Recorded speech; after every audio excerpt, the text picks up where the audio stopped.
When you hear healthcare team, what do you think of? Doctors, nurses, or the people that sit at the front desk and help you do your paperwork? Well, what about CNAs? CNAs are often overlooked. CNA is a certified nursing assistant. We provide hands-on healthcare to people that need it for everyday needs. A normal day with us starts with getting rounds from the previous shift. We'll get an update on each resident, and then we'll get them new waters and linens, and we'll help them go down to supper. We'll help feed them, and then once they're done with supper, we'll bring them back to their room, and we'll get them ready for bed. We'll answer the never-ending line of call lights and assist with anything else that needs done. Some examples of the needs that we help with are dressing, feeding, oral care, bathing, toileting, and taking vitals. We also transfer, and I'll show you guys how to do a quick transfer. This is just a one person, but I'm going to use a gate belt.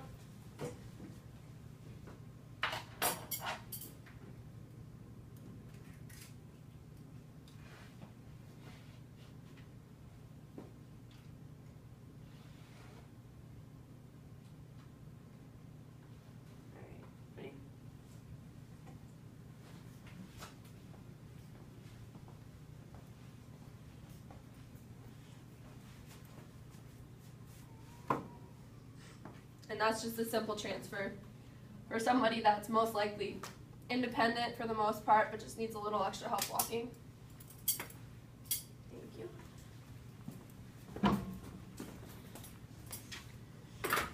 A lot of people ask why you want to have this job, and this job gets a really bad rep, and they think it's gross and everything, but I'm not going to lie, when I first started, I was definitely really skeptical about this job and what I'd all have to do. But now that I actually do it, and I'm there at least 3 or 4 times a week, I love it, and I definitely would not want any other job. You get to form bonds with the residents that you wouldn't get anywhere else. You get to help them, and they rely on you, and they really do appreciate everything that you do. And at the care center that I work at, we have this thing called the Buddy Program.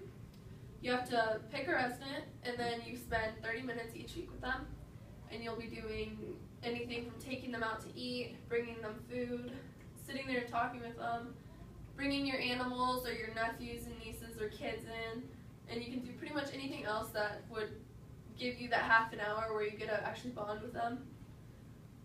This job can take a toll on you emotionally and physically.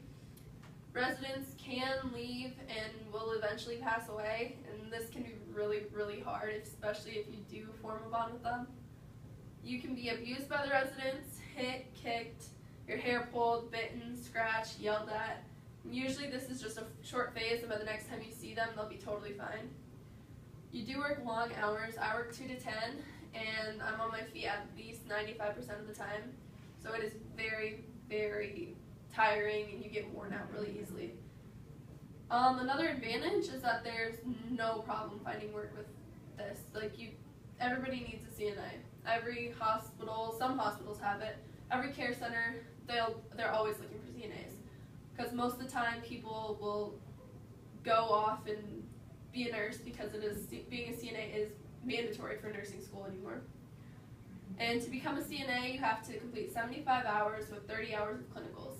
Your clinicals are you are still in class, and you go to the care center, and you'll be working underneath your teacher, and they'll assign you residents, and you have to help with them while you're still learning. You have to take your state tests, which are written in skills, and your skills tests, they'll give you about 3 skills, and you have to be able to do each of them, and you have to get at least a 70% on it. And your written test is, you have to sit on the computer, you have to answer these questions, and then as long as you get a 70%, you're a CNA. Even though this job is extremely demanding, it is very rewarding, and even if I have a bad day, at the end of the day, you at least know that you helped somebody. So it is very important, and even though it does get overlooked, it is a very, very important job. And as of now, this is the job that I want, and I don't plan on switching it anytime soon. Thank you.